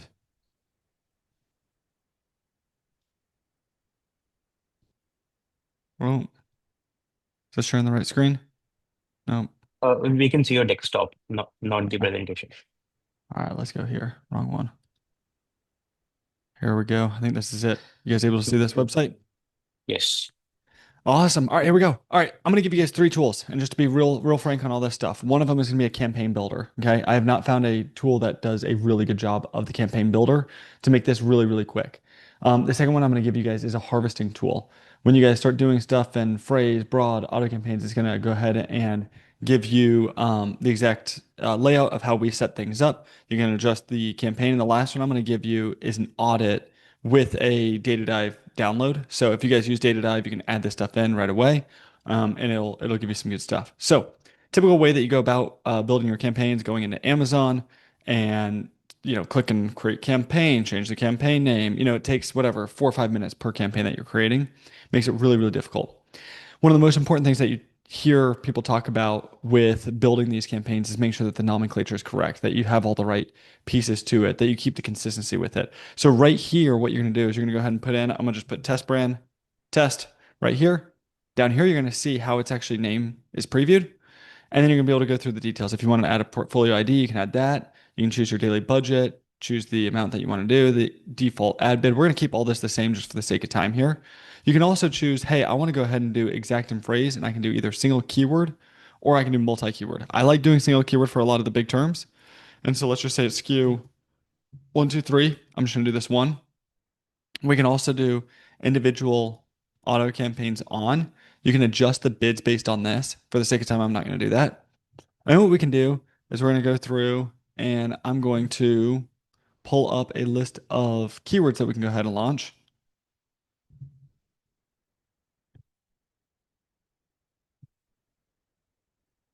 Which you can do a couple of different ways. So one of the ways that a lot of people will go through and do it is they'll go through and just type in the keywords. For me, I've got a download right here. And let's just say I want to take all of these and let's say I just want to do $1, $10, $20. I'm just going to do this for the sake of time. What we can do here is have different bids on all these and very quickly copy and paste these right in. And you can choose how you want to have this set up. Now, if you want to adjust the bids very quickly, you want to change them all to 10%, it'll adjust them all right away. So now you can see all that changes. You can do the exact same thing for the phrase. Let's just say you want to launch all those in a phrase, and you can download the file, and immediately you've got something that you can add as a bulk upload for your campaigns. So again, what used to take 4 or 5 minutes per campaign, it take you 45 seconds once you have all the keywords, everything ready. This is all single keywords set up perfectly ready for you there. Just to go through and just make sure that we've got enough with the time, I want to go through the harvesting tool. This one is super, super, super simple. Go through and just upload your bulk file and choose upload bulk file, okay? Very similar, we're just going to add the brand name. That's about all you got to do here. And if there's certain things that you want to have as criteria, you can always add this. If you want to have a minimum sales of $10 rather than 20, minimum 1 orders, minimum 2 orders, anything like that, you can adjust this. And then very quickly, we'll have multiple of these that we can see. Now, one of the things that I've always thought with the harvesting that I didn't like was some stuff I'm spending $3.20, some things I'm spending 80 cents, some things I'm spending $1.25. So give me the data of what that may be. Well, very quickly, I can go through here and choose all of the ones that are doing well with any of the maximum ACoS of 70%. I can go through all this, choose all the ones with exact, and very quickly launch a new campaign for that one right there. So you'll see this pulls up all of the keywords, campaigns, all of that with all of the different bids. This is based off of what we currently have. You can also get real creative with this and choose, hey, for any of those that are less than, let's just say 50%, not gonna be a whole lot. And this is a pretty incredible supplement company. We may sit here and say, hey, if it's under 50%, we're willing to go up to 120% of the current bid multiplier to make sure that we're actually getting good results. So you can go through any of that stuff, create the harvesting campaign right away. You can choose exact, you can choose your phrase, you can choose your broad, you can choose your product targeting. You can go through each and every one of these and make it very quickly that you can create new campaigns within this. Again, I'm moving fairly quickly. If anyone wants me to go through more of the details, I'll go ahead and share some of that. And then the last one that I want to go through is just an audit with what I call the data dive. So upload a bulk file, upload a child ASIN report, and then put in whatever the keywords are, and you're going to edit or press generate audit. Okay. All of these take, once you have the reports downloaded, literally 30 seconds to get started. And my whole goal is just to add as much value as possible. These are the things that tools have not done a very good job of. And you can see all the data that you want to. Also, if anyone has any feedback and they're like, hey, I'd love to see this or that or any specific thing, let me know. Happy to build some of this out. This one right here, what I love, fairly complex audit broken down fairly simply. So you can see things from a branded side, from a non-branded side, from both. A lot of people like to look at this from 2 different sides. The next thing, you can look at it from an ASIN level. You can look at it not just from an ASIN level, but an ASIN within the sponsored products. You can then look at it from an ASIN sponsored products and the match type and see the results. So you can start to dig deeper and deeper as an analyst would typically do this. Then you get to go through wasted ad spend, high ACoS, and great ACoS terms. This is all super helpful. This is what you typically see within an audit, maybe not quite as detailed as this. What I love with this, though, is I added this new part in recently from feedback from other people, figuring out what are they actually going after that matters. And so we did a data dive on all the competitors for some of the products that they had, upload all the files that we have and put it into one. And we can now see the keyword that we have. Are they going after exact, phrase, and broad? If so, what are the results with this? 90% ACoS. Do we want to keep going after that? Or do we want to go after this at this cost per click? This is the search volume. This is the suggested bid. They're spending $1.98. They're probably bidding a bit more aggressively than necessary on this. Pouches more generic. Let's keep going through. Nootropic pouches, exactly what they have. $5.78 cost per click. They're spending about $1.70. They've got a 52% A cost for this supplement brand. It's pretty solid. And they've got 59 orders. How do we want to expand on that? We're seeing really good results with exact. Do we want to jump in phrase or broad and go after that exactly? So again, with this, you can see the download coverage sheet as well, and you can see exactly what is being targeted here. So very quickly, you'll be able to see the total impressions, all this stuff, and then you can put this into a new campaign, harvest new keywords right away. I went through this super quick. I just want to share as much value with you guys. I'm going to go ahead and put these links in the chat. And if anyone wants to test them out, feel free. Give me some feedback. Always helpful. Thanks, guys. Thanks, Nick. Pretty cool free tools, I would say. Did you code them? Yep, I built them all out. Awesome. So next we have Monte Desai. Let's go. Hey guys, thank you, Akash, for the opportunity. I'm going to keep it super quick. I'll be 5 minutes. I'm going to give you $15,000 in value and 2 free tools. Let's just get into it. Okay. First, can you guys see a bunch of babies?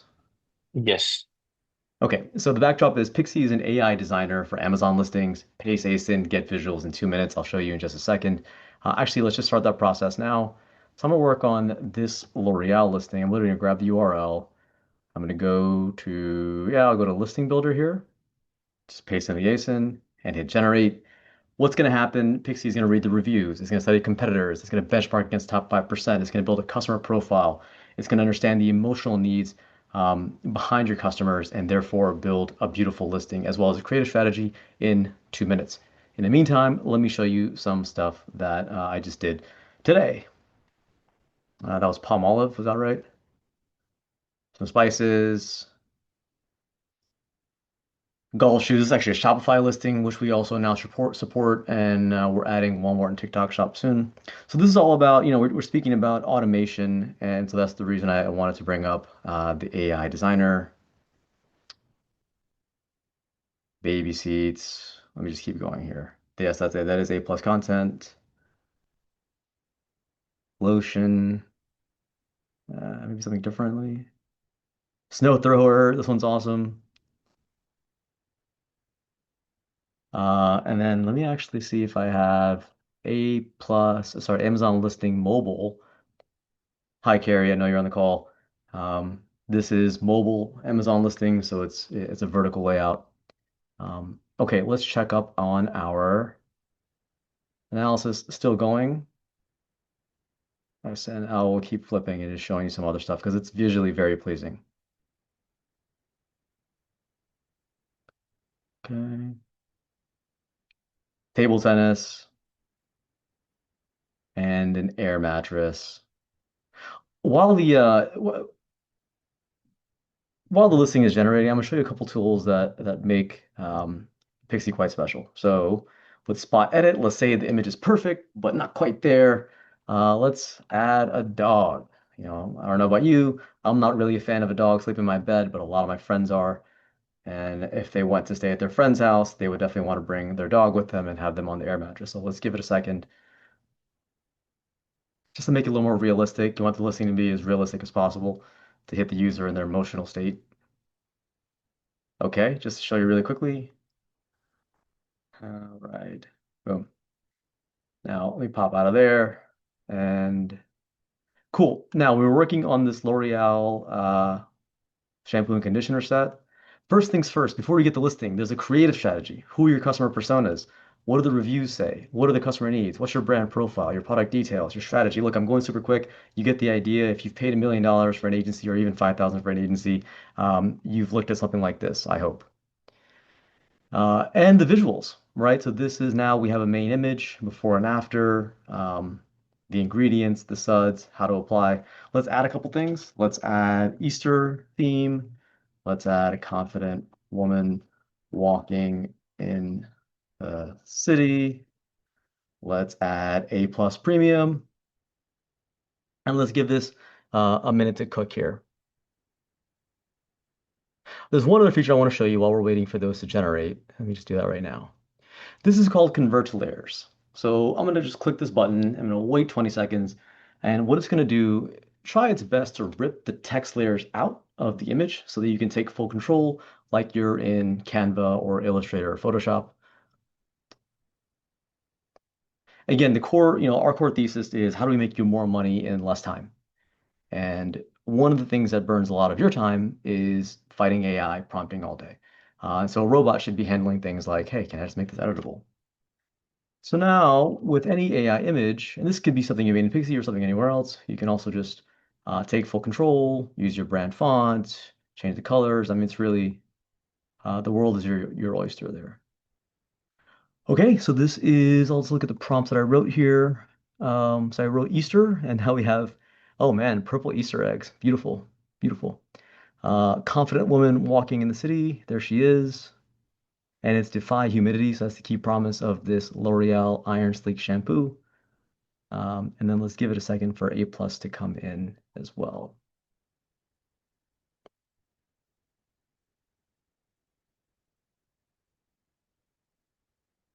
Okay.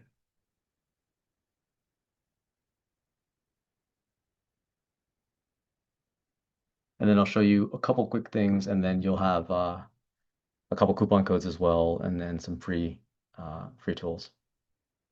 Actually, I'll just drop the links in now for the free tools. Here's our A+ content. Again, that was one click. This would have taken about 10 weeks. If you wait on a designer, or if you did it yourself and you are a designer, it would have taken you at least a day. If you download this will be in the 6 exact slices that you need for Amazon. You can also make mobile A+ content as well. Let me just hit you with a couple cool tidbits. If you want to get 2 free listings, go to pixii.ai. If you want to get 15% off your first month, use coupon code March15. I will also send this out in the chat. And let me give you one more tool that's actually completely free, which is the Amazon Listing Grader. It takes 60 seconds. I don't have 60 seconds. All you do is you pop in the URL of your listing and your email, and then you're going to get a report. So I just ran it on this Versace perfume, and you get a score on, hey, what's great about your listing and what's not. And it also tells you specifically, hey, you're a brand name seller, but your listing is doing nothing.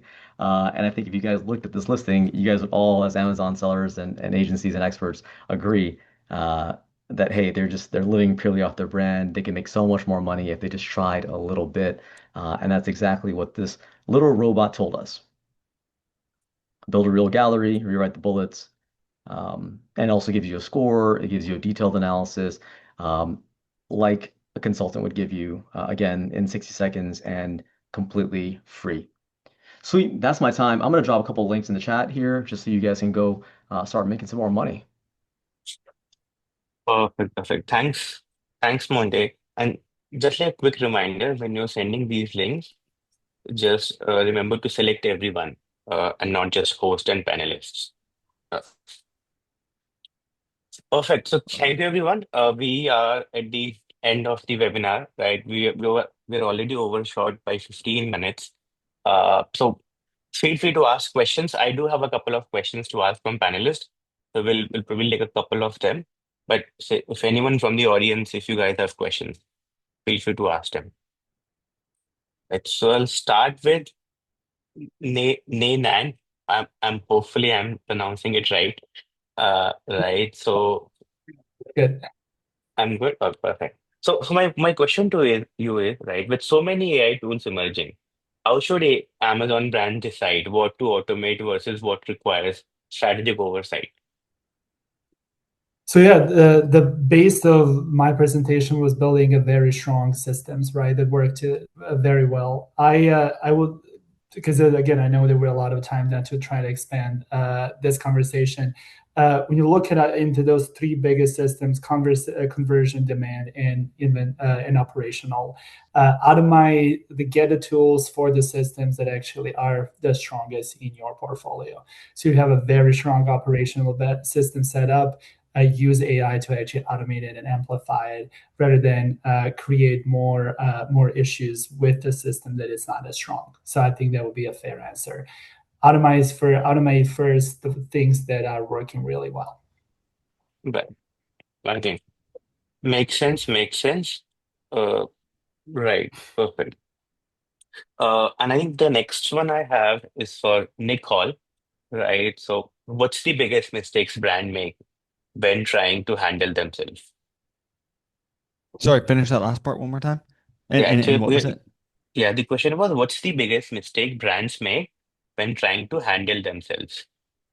Yeah, one of the biggest things that I see, I mean, I audit dozens of brands a week, and one of the biggest things that I see is the structure of the campaign. So when you think about it, most people will go out there and they don't know how to structure the campaign. This is the base of everything, right? Like this is the foundation. Obviously, get your keywords right first, go after the right AI terms, make sure that your product is really good. Okay. After that, the biggest mistake is people are not set up for scale. So they get stuck. And the reason they get stuck is because they're doing these campaigns with multiple ad groups, multiple products, multiple keywords. When you start to see good results there, you are not able to scale with that. And so that's why I created some of these tools because honestly, most of them do not do a great job of this.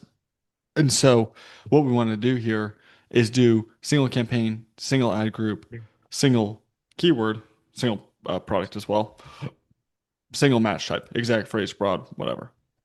That'll help you pretty substantially. Where if you now find winners, you can actually scale that from a budget, a type of search, rest of search, whatever it may be, along with the bids. Right. Makes sense, makes sense. By the way, we do also have harvesting and campaign creation in SellerMate. So just check Let's it out. go. Yeah, perfect.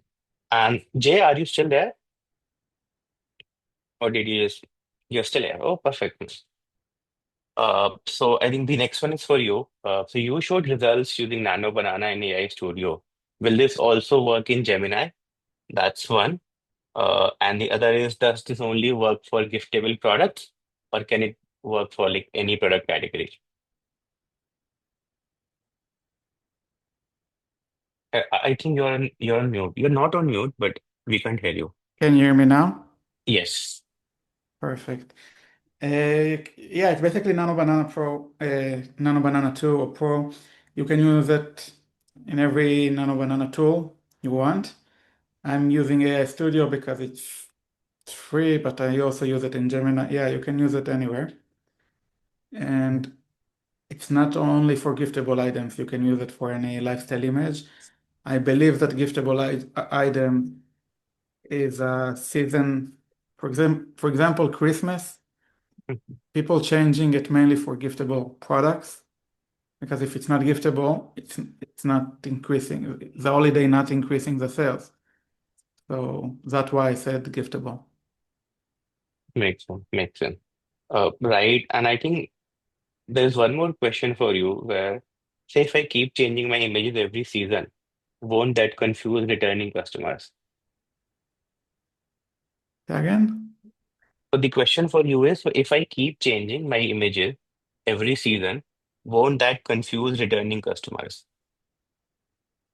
I think the opposite. I think they're gonna see the same product, the same image, just more. It's gonna feel right for them.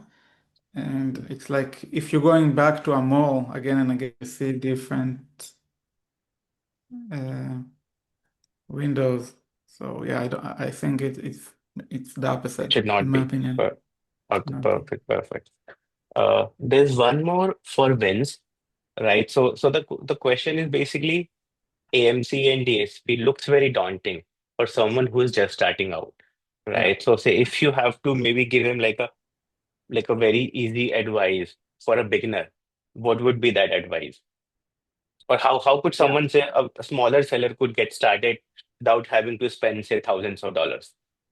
Yes, I would say, I mean, the first thing is Amazon Marketing Cloud. The good thing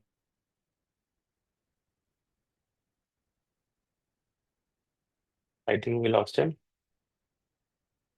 or in this case, Amazon Marketing Cloud, the more accurate it would be. But there's no Yeah, barrier of entry for Amazon Marketing Cloud. yeah. So I would say Sorry, everybody. Vince. We lost you for a bit. Can you hear me now? So yeah, we can hear you now. Cool, cool. Sorry. So essentially, what I was trying to say is when it comes to Amazon Marketing Cloud, there's no barrier of entry, right? Anybody can do it, regardless of the spend. And I would recommend everybody to start using it as early as possible because that's where advertising is heading. It's based on behavior, who your avatar is, and how you can filter down your keywords when it comes to sponsor ads down the line. When it comes to DSP, the answer is a bit different. Like I would say for DSP, as a minimum, you should be spending at least 30 to 50,000 per month on sponsor ads when DSP starts to make sense, because DSP at the end of the day is a layer that is built on top of your foundation when it comes to sponsor ads. And you shouldn't be putting money on DSP until you have maximized what you can achieve with traditional ads. So hopefully that answers the question. Makes sense, right? So basically, AMC is something which all sellers can use, irrespective of their stage, right? But DSP is something which at least probably like $1 million seller, right? At least if they're doing like $1 million in sales a year, that's when Yes, they I should mean, start looking at DSP. I mean, in all honesty, the reason why we put the revenue as a guide is mainly because to be able for you to self-fund DSP with your revenue. But we have brands pre-revenue, brands that we launch from Kickstarter or people are backed by investors that we do DSP from day one. But that's not a reality for most people. So what I'm trying to say is the DSP is not that you need minimum amount of revenue to make it work. It also comes down to your cash flow, right? If you have the cash to experiment with DSP at the same time with sponsor ads, definitely I would do it. But that's not the case for most sellers. Yeah. Right. Perfect. So yeah, I think that's it. We are out of questions. So thank you everyone. Thank you the entire panel. I know we overshot by almost 25 minutes, but I think it was a great webinar. And yeah, looking forward to sharing like similar stage with all of you in future. And hopefully our audience got a lot of value out of the webinar. Thank you, Akash. It was a Thank pleasure. you. Thanks everyone. Bye. Bye. Thanks, guys. See ya. Yeah. Thank you, everyone. Take care, Akash. Nice meeting you. Thank you. Bye.